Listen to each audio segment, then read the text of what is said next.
Last night, something strange happened. My cat was curled up asleep at the end of my bed, right in line with my pillow. She looked peaceful, so I would rather not disturb her. I lay down diagonally, trying not to move her. The room was quiet, almost too quiet.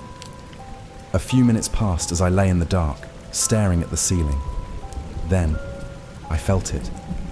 I felt a gentle, slow pressure on my ankles. It was her, walking over me. I could feel each tiny paw press against my skin as she stepped across my feet. I didn't move. I waited until I believed she had successfully crossed, then moved my legs to the spot where she had been sleeping. But something was still there. My feet bumped into a solid shape. Warm. Still. I froze. That didn't make sense. She had just walked across from me, hadn't she? I sat up quickly and switched on the bedside lamp. And there she was. I am still curled up in the same exact spot. Sound asleep. She hadn't moved at all. My heart started racing. My cat is slow. She's never quick or quiet. She's been that way since I rescued her. There's no way she could have walked over to me and returned to her spot that fast. No way. I stared at her. She didn't even twitch. There were no raised ears. There were no alert eyes. Just breathe, calm and slow. I held my breath, listening. The room felt heavier than before. Still. Watching. Was something else in the room? I wanted to believe I imagined it. I believed it was merely a dream. But I know what I felt. Something walked across me that night. And whatever it wasn't my cat. My mum told me this story. In their bedroom, they had a big master closet. It was technically one closet, but it had two doors, one on each side. A high shelf and a clothes rod ran across the middle, so it felt like two separate walk-in closets, connected by clothes hanging in the middle. You could duck under to move from one side to the other. One night, my mum was in her side of the closet. She looked through the gap between the shelf and the rod, and saw my dad walk to his side. She clearly saw him. She heard the metal hangers slide as he pushed through the clothes. She even saw the hanging clothes in the center sway like someone had brushed past them. She assumed he was getting dressed. So, from her side of the closet, she casually started talking to him about something random. He didn't answer. Just then, she heard the bathroom door open. She stopped talking. She poked her head out of the closet and saw my dad stepping out of the shower. He had wet hair and was wearing a towel around his waist. Real, right there. Confused, she walked quickly to his side of the closet. No one was there. Nothing. She said it felt cold on that side. Still. Wrong. She swears, even now, that up until the moment she turned to look at the bathroom door, she had been watching my dad in the closet. She could see him, hear the hangers moving, but he was in the shower the whole time. Whatever she saw, it looked exactly like him. She acted exactly like him, but it wasn't. And it was standing in that closet, just a few feet away. When I was a kid, something happened that I still can't explain. I was lying in bed one night. The room was completely dark. I remember the quiet, just the soft hum of the fan. Then I heard it. My cat was meowing at the door.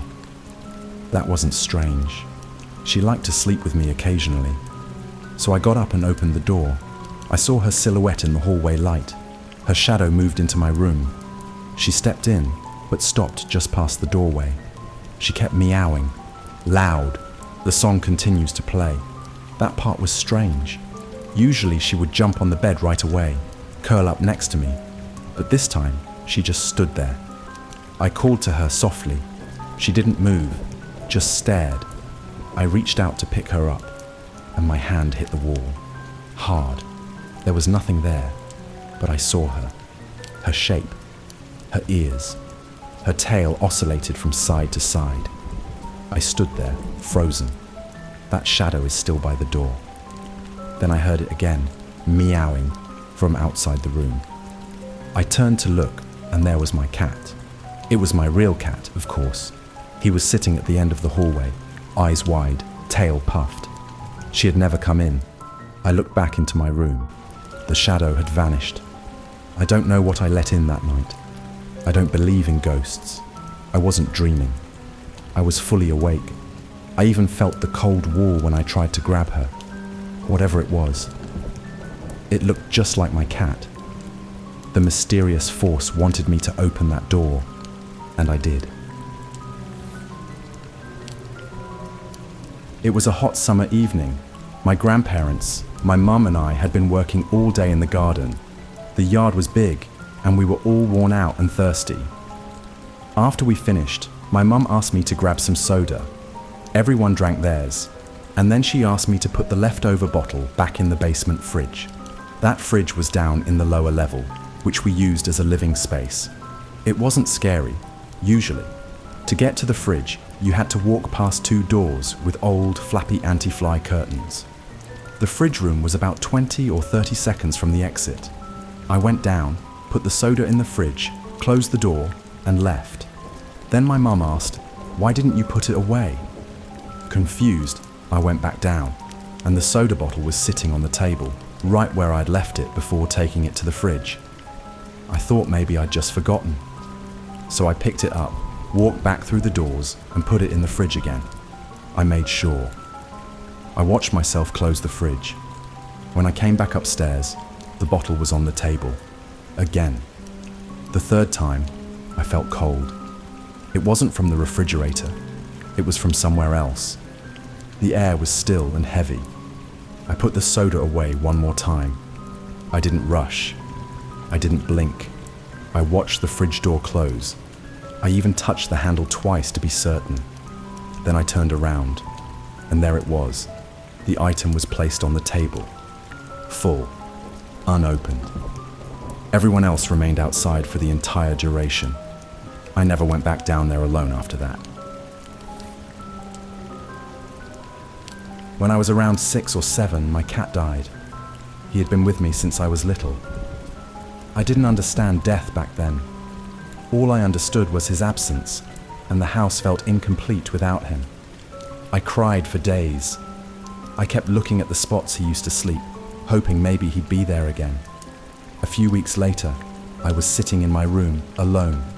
The door was open, and I saw him. My cat. He walked in, just like always. He took his usual slow steps. The tail flick remained consistent. He looked straight at me. I wasn't scared. I was happy. I called his name softly. He meowed. I reached out to pet him, but my hand went through empty air. He had moved on. I stared at the spot where he stood.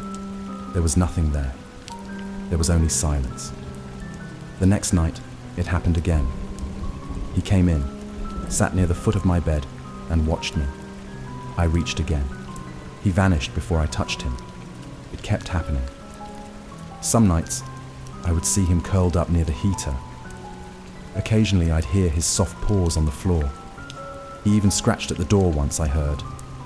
Every time, I forgot he was dead. He looked so real. Then one night, I woke up to a sound. The sound was a low growl. I turned my head and saw him, closer this time. He was sitting right beside my bed. His eyes weren't his anymore. They were darker, almost human. He didn't vanish this time. He just watched. After we got new cats, the previous issue stopped occurring, but I still don't keep the door open at night. I'm afraid he'll come back, and this time don't leave. I was around 13 or 14 when I went on a trip with my church youth group. We were heading to another state, somewhere I had never been. We drove for hours, passing fields, forests, and small towns that all looked the same. Then we pulled into a little town in the middle of nowhere. The moment we entered it, I felt strange. I felt as though I had visited there previously, but I knew for a fact I hadn't. I looked out the bus window. I suddenly knew things I shouldn't. "There's a post office coming up on the right," I whispered.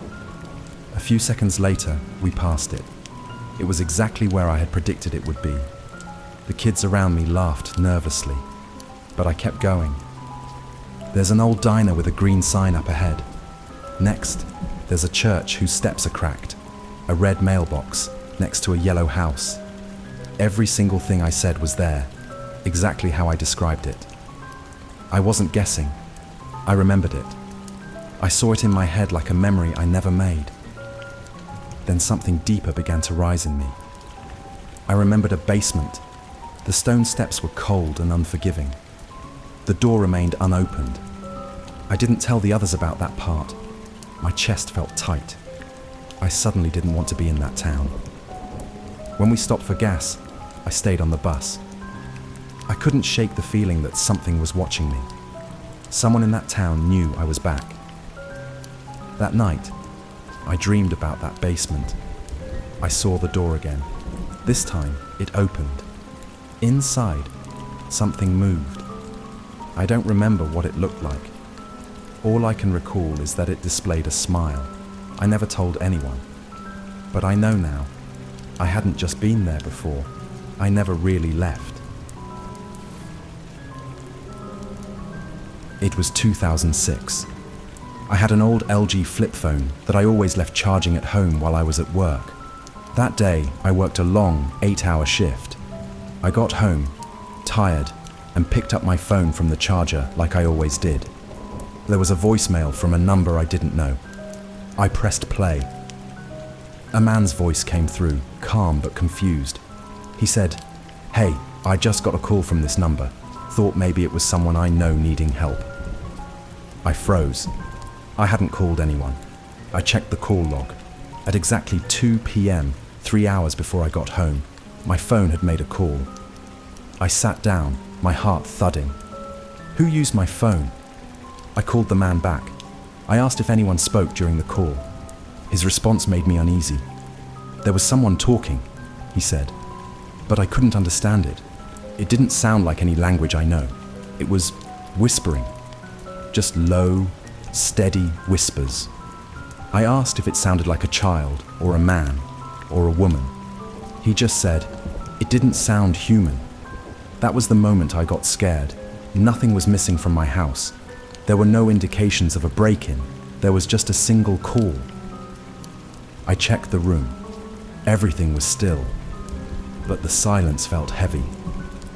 It felt as though someone was paying attention. That night, I couldn't sleep.